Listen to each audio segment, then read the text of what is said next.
আসসালামু আলাইকুম। আমি doctor S M Abdur Rahman.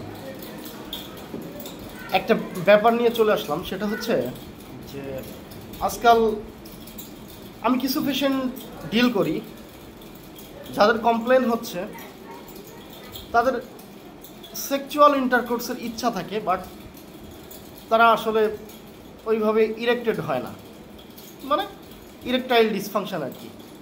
এবং তাদের হিস্ট্রি নিয়ে জানা যায় যে তারা সবাই বিভিন্ন যৌন শক্তি বর্ধক ওষুধ খায়। তো একটা ব্যাপার কি, কিছু ডিজিজ আছে যেগুলো বুঝতে হবে যে আপনার কি কারণে হচ্ছে।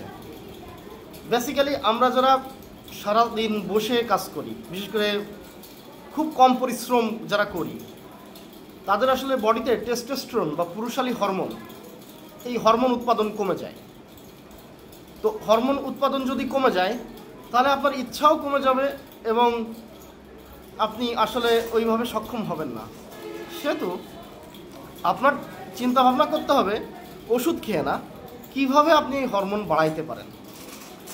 তো হরমোন বাড়ানোর জন্য প্রথম যে কাজটা, সেটা হচ্ছে আপনাকে বেশি রাত জাগা যাবে না। বেশি রাত বলতে রাত 12টার ওপাশে আপনাকে জাগাই যাবে না, 12টার ভিতরেই ঘুমাইতে হবে।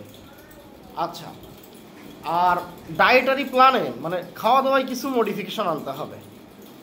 সেটা হচ্ছে ফ্যাট জাতীয় খাবার একটু কম খেতে হবে আপনাকে, প্রোটিন জাতীয় খাবার, মাছ, মাংস, ডিম, দুধ, এইগুলো একটু খেতে হবে বেশি পরিমাণে।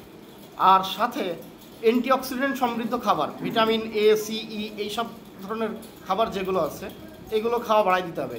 যেমন বিভিন্ন ধরনের ফল ফলালি, মিক্স ফ্রুট, বিশেষ করে কোনো এক ধরনের ফল না, মানে মিক্স ফ্রুট, বেশ কয়েক ধরনের ফল যদি মিশিয়ে খাওয়া যায় সেটা আপনাকে ভালো উপকার দিবে। আর আরেকটা ব্যাপার হচ্ছে যে আমরা যখন এক্সারসাইজ করি, এক্সারসাইজ করলে বডির মাসেল যখন স্ট্রেসড হয় তখন টেস্টোস্টেরন প্রোডাকশন বেড়ে যায়। সুতরাং আপনাকে এক্সারসাইজ করতে হবে। আর যখন আপনার টেস্টোস্টেরন প্রোডাকশন বেড়ে যাবে তখন আপনার কনফিডেন্স লেভেল হাই হবে, নিজের প্রতি যে কোনো কাজে আপনি আত্মবিশ্বাস পাবেন, ফলে যে কোনো কাজেই আপনার অগ্রগতি মানে অপ্রতিরোধ্য এবং আপনি পারবেনই। সুতরাং যত্রতত্র মুড়ি মুড়কির মতো এই ধরনের ওষুধ না খেয়ে আপনি আপনার লাইফস্টাইল পরিবর্তন করার চেষ্টা করেন, ইনশাল্লাহ এইসব ডিজিজ থেকে পার্মানেন্ট সমাধান পাবেন এবং সুন্দর লাইফ লিড করবেন। আসসালামু আলাইকুম।